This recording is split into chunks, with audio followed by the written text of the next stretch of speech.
Yo, what's up? I'll do a little bit more with Bevan's grammar. So the instruction I'm gonna say is boot Bevan's grammar, like level 3. It's a little extra right there. Boot. You want to boot those initializing system state. That'll initialize it. Now it's not gonna be exactly the same thing. Network syntactic operations.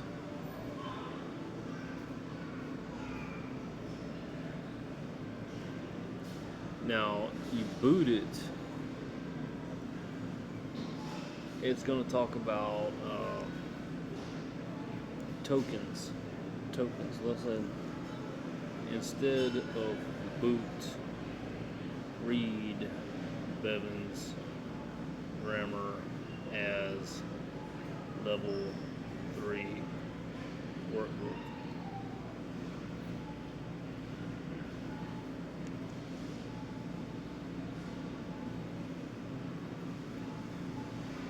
Wow, it's just coming up with stuff. Problem 2, the ambiguous anchor trace. Analyze the syntax fragment below. Sketch or map the directed acyclic graph to isolate the unanchored token. It looks like it is just coming up with stuff. Let's go back to level 1. How many levels? Downgrading compilation matrix, initializing level 1 workbook, foundational tokenization and base mechanics. Okay. Wow. So I'm just gonna say run this. What happens? It ends up building a tokenizer off of it. Ends up building a tokenizer off of it. If I hit this, I have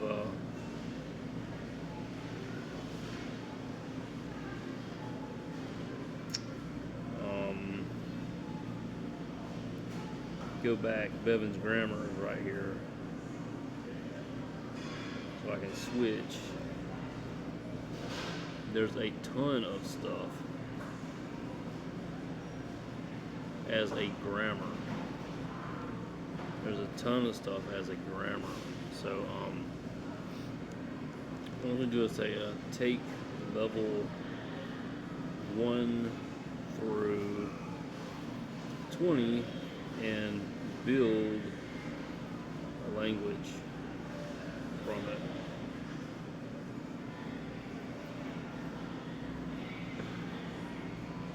To scale Bevan's grammar from a structural verification matrix into a fully realized Turing-complete constructed language, conlang, we map the progression from level 1 to level 20.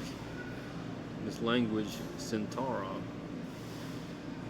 treats syntax as code, words as energy states, and discourse as a executable program.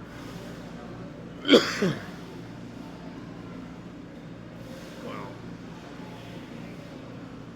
Epoch 1, foundations, raw tokenization, boundary anchoring, basic linear arrays. So I was not expecting all of this, and I don't even want to read it. So the Centaura compiler status is now online at 20 levels. I was kind of having fun. You're doing some creative writing with it. Write a program and compile.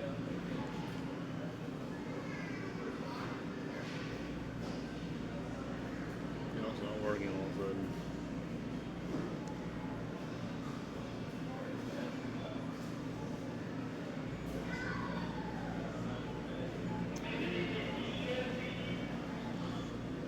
Right. Program. I don't know.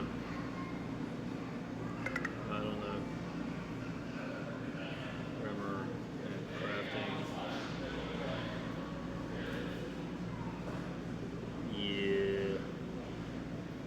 How did this get from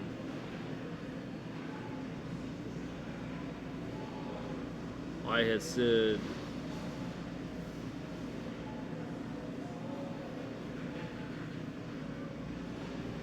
use it to write within my niche.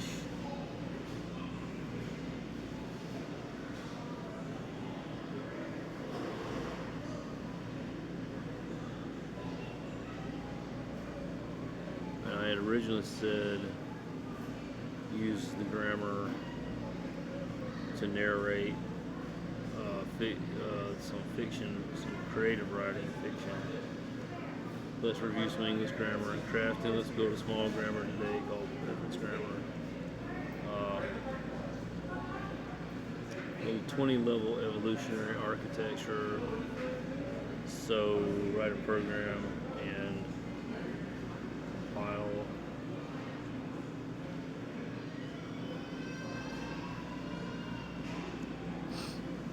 We're going to write the script. Centauro level 5 program, objective initialize mind, ingest source light and lock state. Compilation diagnostics, lexical analysis, vector routing verification, straight flattening, execution runtime output, bind illuminated, execution tape terminated. He switched on the lamp light.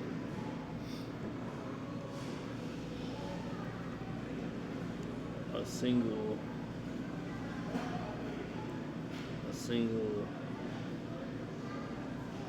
green roach skidded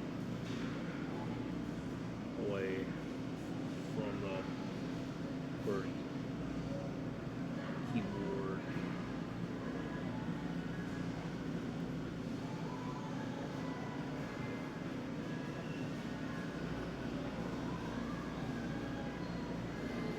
It hissed and jumped off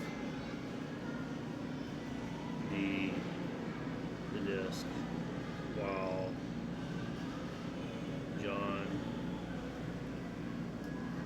searched for a can of spray off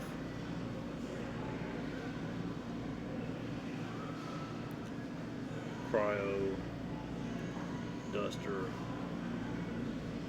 to execute it by cold break.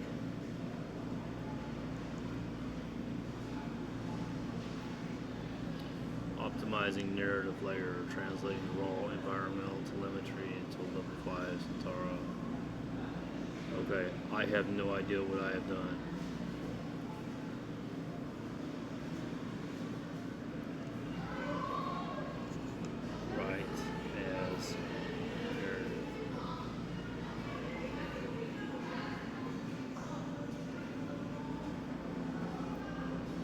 The toggle clicked.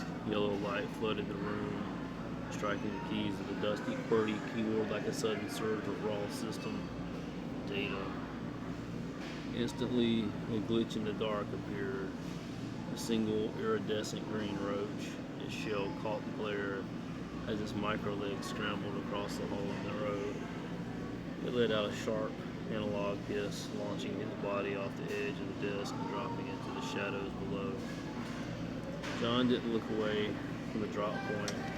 His hand was already scanning the clutter on the shelf, searching for the processing tool he needed. His fingers wrapped around the cold aluminum cylinder of a can of blast-off cryo duster.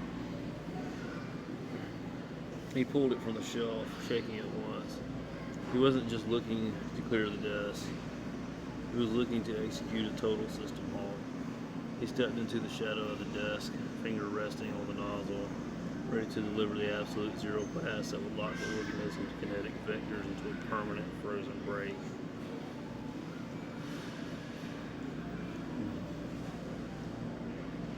Then alarm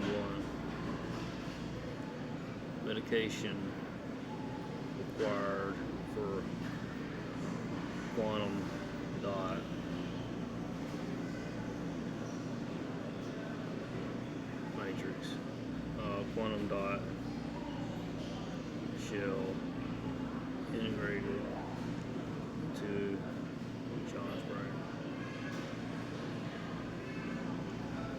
never felt right. That would be a good one. The rhythmic, piercing chime of alarm one cut through the room, overriding the scuttle of the roach and the hiss of the aerosol can. It wasn't an external device. The alert chimed directly inside John's auditory cortex, flashing a high-priority crimson string across his visual field. Alert, alarm 1, integrity critical. Core, quantum dot shell brain locked, status energetic decay detected. The cryo duster in his hand was instantly forgotten, clattering onto the desktop. He didn't have time to hunt down road code in the shadows. The synthetic lattice woven through his neural pathways, the quantum dot shell was losing its stabilization charge.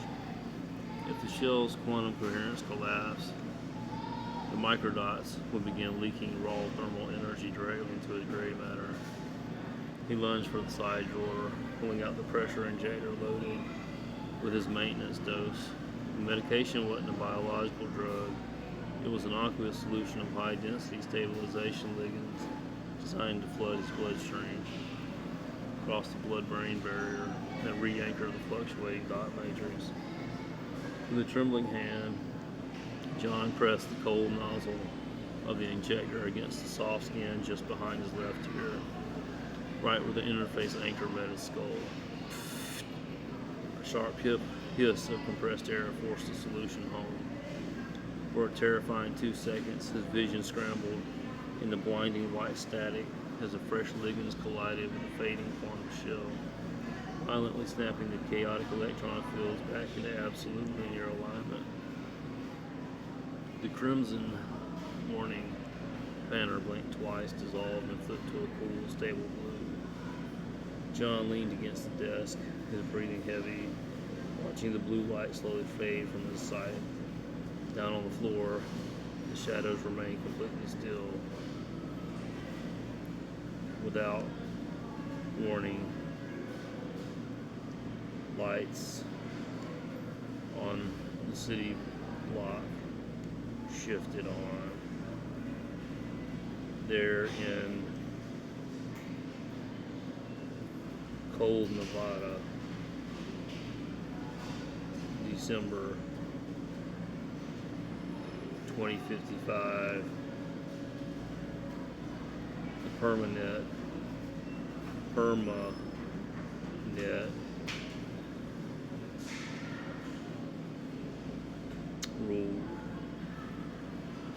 rule the city's infrastructure.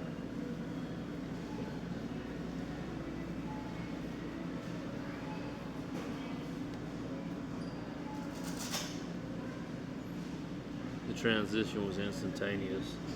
Without a single warning hum or preliminary flicker, the dead street lamps along the entire city block snapped awake. A harsh, clinical hum vibrated through the freezing air as the overhead grids flooded the concrete with high-intensity lumens, instantly erasing the shadows where the green roach had vanished. It was mid-December 2055. Outside John's window lay the stark, unforgiving expanse of the Nevada desert, but inside the city grid, nature was entirely obsolete.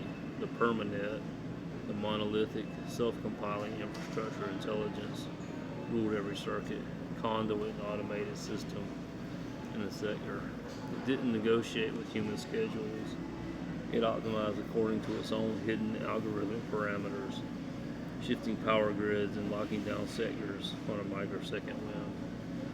John stood paralyzed in the sudden, blinding glare, his fingers still tracing the fresh injection site behind his ear. The blue status banner in his vision was gone, but the ambient light outside was a reminder of the larger machine he was tethered to. The city block was breathing, adjusting its internal registers and resetting its perimeter constraints.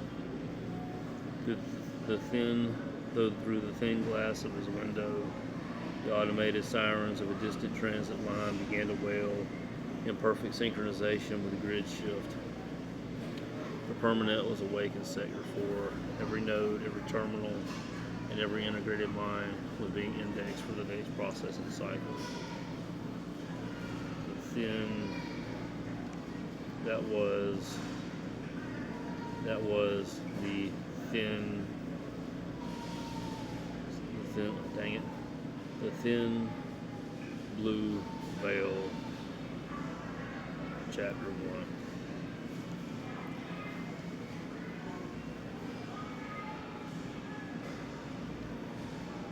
Man, this thing looks nice.